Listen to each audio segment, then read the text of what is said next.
por ejemplo, para los toma de decisiones, es relevante que realicen revisiones de lo que están hoy día adquiriendo para potenciar cualquier producción científica dentro de una institución, a sus mismos usuarios, los investigadores que utilizan todos estos recursos, estas fuentes. Tiene que haber una revisión, tienen que entender qué es lo que está ocurriendo en la industria y cómo está cambiando, porque sí o sí aquí hay un cambio que hay que ponerle atención. O sea, ¿cómo construyo un modelo de acceso a recursos de información?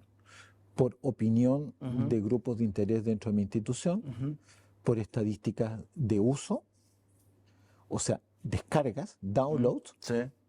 por estadísticas de citas, consumo de información que tuve que citar para publicar lo que he publicado, y por estadísticas de destino de publicación. Ya, pero ahí hay que tener una salvedad.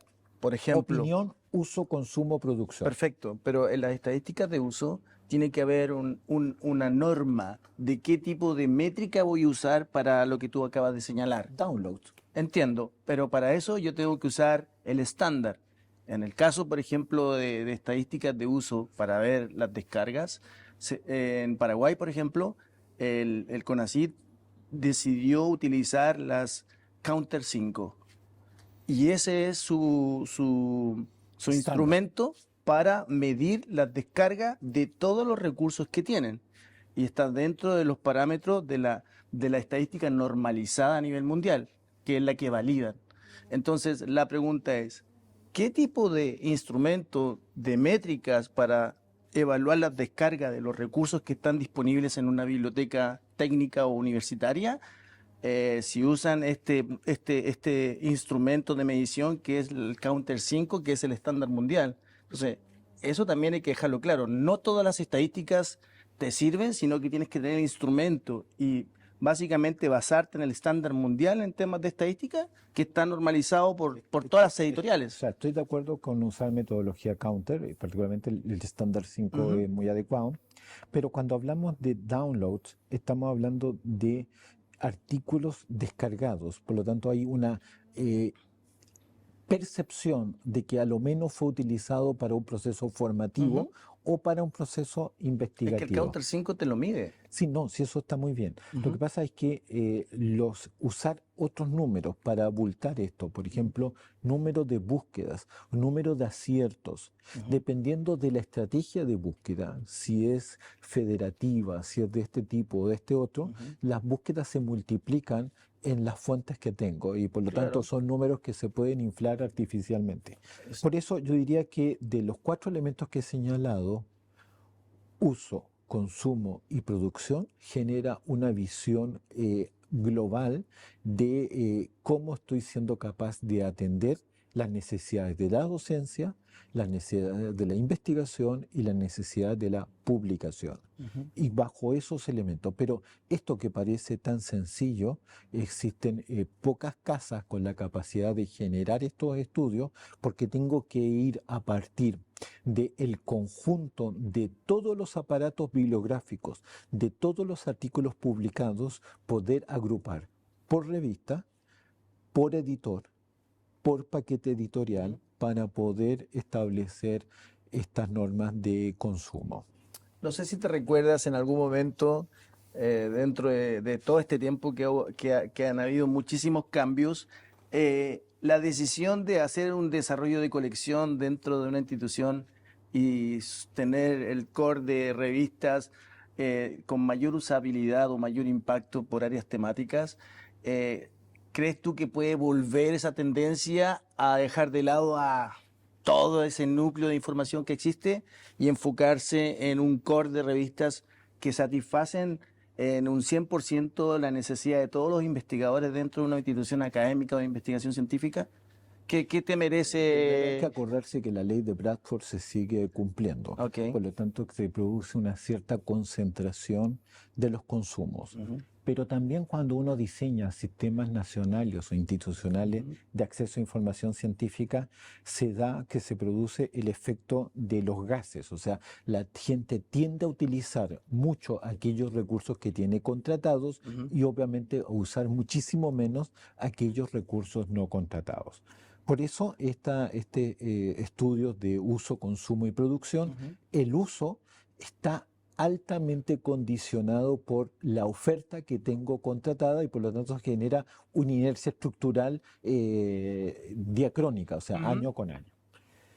Por lo tanto, en el diseño de un sistema yo deberá contratar por suscripción aquello que la demanda es tan alta que costo de acceso justifica la suscripción y luego tener un sistema como los de All CLC o British Library o otros existentes en Europa de acceso al on demand, o sea, de acceso a los cientos, sino miles de artículos que están distribuidos en cientos de revistas de altísima granularidad, pero que requeriría para tener acceso documental, para que cuando hago un estado del arte, no solo tenga la aproximación de los metadatos bibliográficos, sino que pueda verdaderamente leer aquel conjunto de artículos que son relevantes en el campo que estoy investigando. Por lo tanto, el diseño debiera ser mixto. Hay una parte que es just in case, que es suscrito, sí o sí, y otra parte que es just in time, en el momento en que alguien lo requiere. Y la gente debe atreverse a usar estos servicios, porque, porque es lo que permitiría que las investigaciones tuviesen el estado del arte necesario para poder ser publicadas en buenas revistas. O sea, la decisión es tener un core de básicamente lo que necesitan los investigadores en una institución académica o de investigación científica y tener un complemento con una base de conocimiento de citas bibliográficas que abarque casi toda la industria de la información para recuperar. En teoría es un agregador de información. Por ejemplo, en el caso que tú nombraste de AllCLC, tiene WorldCat, que es el descubridor o catálogo más grande del mundo que integra todas las citas bibliográficas que genera la industria de la información y más. O sea, es un integrador de fuentes primarias. Tenemos que acordarnos que las fuentes primarias son libros y capítulos de libros de investigación. Las revistas científicas, 25.000, 30.000 títulos en el mundo, las comunicaciones a congresos. Y luego, por áreas del conocimiento, se producen otras fuentes de información relevante. En el caso del derecho, la jurisprudencia, en el caso de la ingeniería, las normas técnicas o las patentes. En el fondo, pero todas estas son fuentes primarias, son fuentes a texto completo que cubren los distintos campos del conocimiento y los esfuerzos de comunicación de resultado de los investigadores. En la medida en que logres integrar eso como una fuente de una colección curada en términos de que lo que está ahí es verdaderamente contenido científico, genera una fuente de información altísimamente valiosa. Pero con esto lo que me muestras es el menú. Claro. Y eso me abre el apetito. Y luego pido el plato, o sea, el acceso documental. Y lo que yo quisiera tener es, dado que descubro que existe, mi ansiedad por poder leerlo aumenta significativamente. Y por eso WorldCat yo creo que tiene esta habilidad de, por un lado, tener de alguna manera una fuente secundaria, referencial, analítica, con una curación distribuida, porque son las grandes bibliotecas socios de este consorcio los que han elegido el contenido, incluyendo los paquetes editoriales completos. y por otro lado unos mecanismos de acceso documental de una eficiencia extraordinaria, donde el 98% de los pedidos pueden ser atendidos en menos de 24 Claro horas. que sí. Y eso es un estándar de servicio solo equivalente a British Library Es que son o parte, Súbito en Alemania. o sea, no sé qué opinión te merece que All CLC con todo su servicio, este descubridor que se llama WorldCat, haya aterrizado en el sur de América, porque esto de los servicios de All CLC, este descubridor bibliográfico tan completo, está recién aterrizando en Sudamérica. Tiene 2 años de estar apareciendo. eh, ¿Y qué opinión te merece eso? O sea, O explícanos un sea, yo poco. diría que es un reaterrizaje. O sea, All CLC tuvo una presencia, a lo menos en Chile, ya hace algunos años. Ujú, Eh, Son servicios de clase mundial, ujú, pero yo diría que el gremio bibliotecario ha sido poco innovador en explorar claro, las capacidades de un consorcio bibliotecario como es All CLC. Si uno tuviese la costumbre de leer los informes técnicos ujú, que regularmente All CLC publica varios por año, claro, se daría cuenta de que es no solo un consorcio de servicios, sino que es un centro de pensamiento claro, que investigación, estudia lo que está por pasando, supuesto. es capaz de diseñar servicios de clase mundial Claro, sí, claro. y que funcionan efectivamente de forma extraordinaria en Estados Unidos.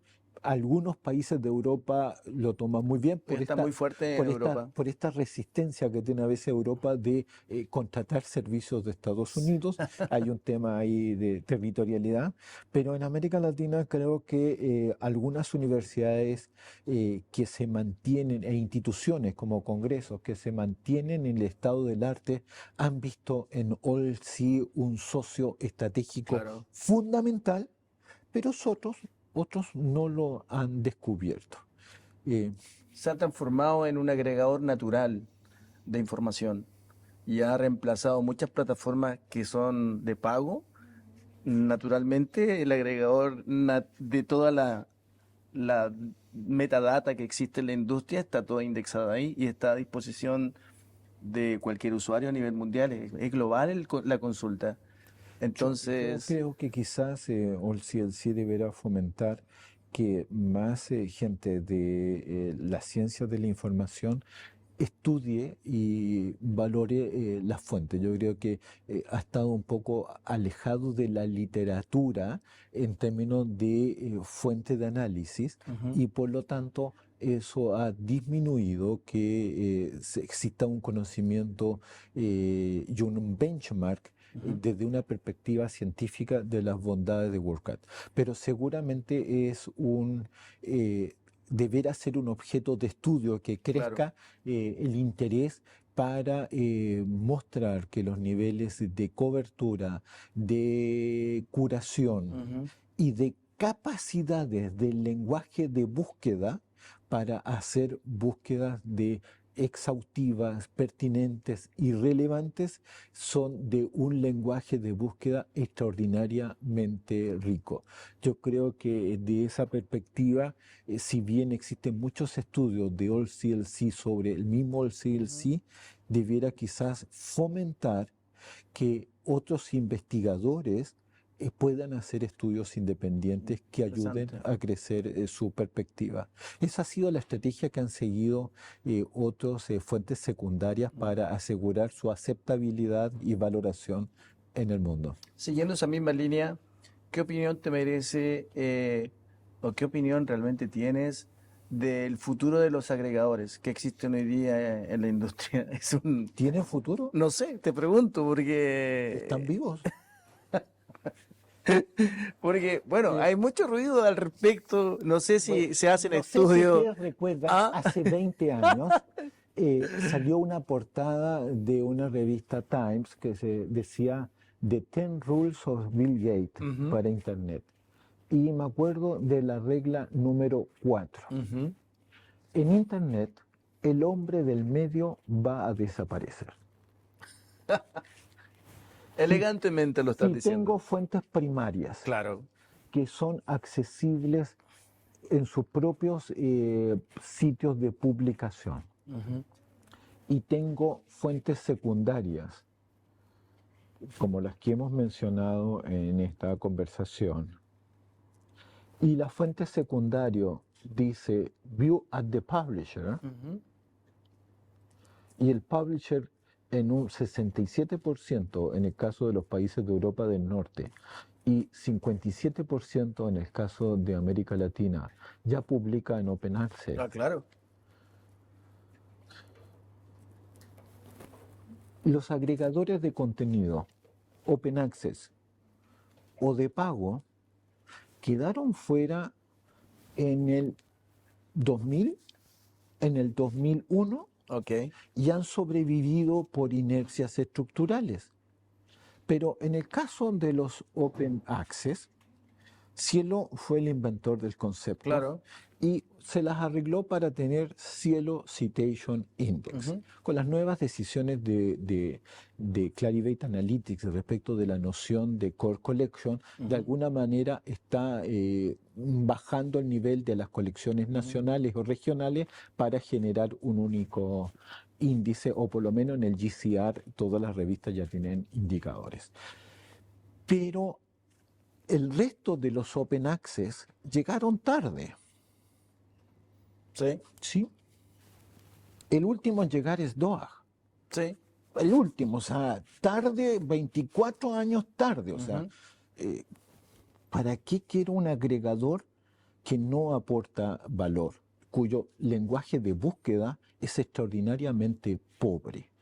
Pero tienes empresas que Y son agregadoras luego y tienes, eso te lo indexan en sus paquetes sí, de luego tienes servicios. donde el 85% es acceso Sí, abierto. claro. Entonces estoy pagando por algo que ya era de acceso abierto. Por lo tanto, yo no logro explicar esa conducta Ujú, con una curación curiosísima, ujú. por no mencionar con conflicto de interés. Si, si yo pido a esos agregadores, en el caso de los Open Access tienen reglas de forma, pero Ujú. tienen unos mecanismos de selección de contenido. Pero en el caso de los agregadores comerciales, basta que yo presione, yo te sigo suscribiendo si agregas mis 5 revistas. Y tú por cortesía no me dices, pero si tus revistas no pueden ser peores. Y me las agregas. Y eso multiplicado por N. ¿Y dónde está la curación de No hay todo eso? curación. No seamos bobos, no hay curación. Ya. Entonces, pago por acceso abierto por una cosa que es Que está en WordCat, por un ejemplo. pesebre. ¿Está en WordCat? No, un ¿Está pesebre. O sea, acceso abierto? todo el miembro de la familia puede poner algo ahí. Entiendo. Entonces, no existe racionalidad de ningún tipo para que los bibliotecarios sigan 24 años después dándole valor al hombre del medio. Los agregadores. Qué buen, qué buen concepto tienes de eso. El hombre del medio, claro. En realidad no es aporte, es solo un gasto. No aporta valor. No, no da valor realmente. Me parece interesantísimo cómo estás planteando las fuentes de información que generan valor y las que no. Realmente eso es un estudio muy interesante que tienes tremendamente claro y que los tomos de decisiones tienen que entender que tienen que hacer revisiones, hacer estudios basados en datos. Y toda esta charla que hemos tenido acá se basa en datos precisos que te hacen tomar las mejores decisiones. Yo lo llamaría bibliotecología basada en la evidencia. Ujú, Cuando mencionábamos las fuentes de datos mencionábamos 4. ujú, El punto es que la opinología de las corrientes de opinión en una universidad no son la forma de tomar decisiones en el mundo de la información. El mundo de la información tiene unas reglas económicas, las reglas del mundo del conocimiento, que son distintos a los factores keynesianos. Y por lo tanto, un director de biblioteca es un especialista en gestión de la información, entendiendo las reglas de la economía de la Por información. supuesto. Solo conozco el valor cuando lo utilizo, mientras más se usa no se gasta. Y por lo tanto, este modelo en que combino acceso just in time a just in case es una cosa que yo debiera gestionar. Yo no debiera hablar de colecciones, debiera hablar de accesos. La parte más grande de las bibliotecas, entre el 70 y el 80% de lo que ofrecen son accesos. Y por lo tanto, la pregunta que yo debería contestar esto de la perspectiva de los directores de biblioteca y de los vicerrectores de investigación. ¿Cuál es la parte importante? ¿El acceso o la colección? Claro, estoy muy de acuerdo contigo. Y para cerrar esta gran charla que hemos tenido, y te agradezco muchísimo tu tiempo, estamos aquí en el Hotel Sheraton de Asunción con nuestro gran invitado Atilio Bustos. Y lo último, basado en tu nueva experiencia, que acabas de hacer una tremenda presentación a las autoridades de CONACYT de Paraguay, a muchos investigadores, tuviste sala completa llenísima. ¿Qué opinión tienes de el proyecto que el Consejo Nacional de Ciencia y Tecnología de Paraguay llevó a cabo aquí en este país hace 8 años? Y un proyecto que empezó tímidamente, hoy día tiene todos los condimentos de convertirse en una política pública, porque el acceso es nacional a muchas fuentes de información de alto impacto. ¿Qué opinión tienes al respecto? Y basado en tu experiencia que tuviste hace un rato, ¿qué nos puedes aportar desde el punto de vista de tu conocimiento, tu expertise? ¿Cómo van encaminando estos modelos para el futuro? ¿Qué piensas tú de eso? Dudo entre felicitar y envidiar. Felicitar porque en un país tener una infraestructura nacional de acceso a información científica como lo ha logrado Paraguay es fundamental Sí. para el desarrollo. Hoy día conversamos con el director de investigación de la Universidad Nacional de Asunción y analizábamos esto desde el punto de vista de sistema. Y en un sistema, para asegurar resultados, tengo que tener input. Claro. Y en los inputs necesito tener 3 elementos a lo menos. Investigadores en condiciones de investigar, recursos para la investigación y acceso al conocimiento científico del mundo. Y la oferta de acceso en el diseño que ha hecho Paraguay, introduciendo los servicios de All CLC, es un acceso universal a cualquier recurso que un investigador aquí requiere. Y por lo tanto, hay que seguir profundizando en la difusión y capacitación de lo que se tiene, Claro. pero lo que tiene es absolutamente envidiable. Eso es un servicio de clase mundial. Ningún otro consorcio vigente en América Latina tiene tanto acceso como el paraguayo Wow. hoy por hoy. Y lo dices tú, que tú Los eres grandes consorcios y los grandes por consorcios, excelencia algunos el top de top aquí. hay algunos que han ido reduciendo su oferta. El de Chile ha ido reduciendo su oferta, el de Colombia ha ido acotando su oferta, afortunadamente se va a renovar. El de Brasil ha mantenido con dificultad su oferta. El de México se cayó completamente. El de Argentina también. El de Argentina también. Entonces, el de Perú también. Entonces, Paraguay ha sido capaz de construir, a pesar de las restricciones presupuestarias enormes, un sistema que inteligentemente usa las posibilidades de mix de recursos y de servicios de clase mundial adecuado a las necesidades. Y por eso me da envidia. Estoy pensando en registrarme y pedir una licencia para que me traten como si fuera de la casa.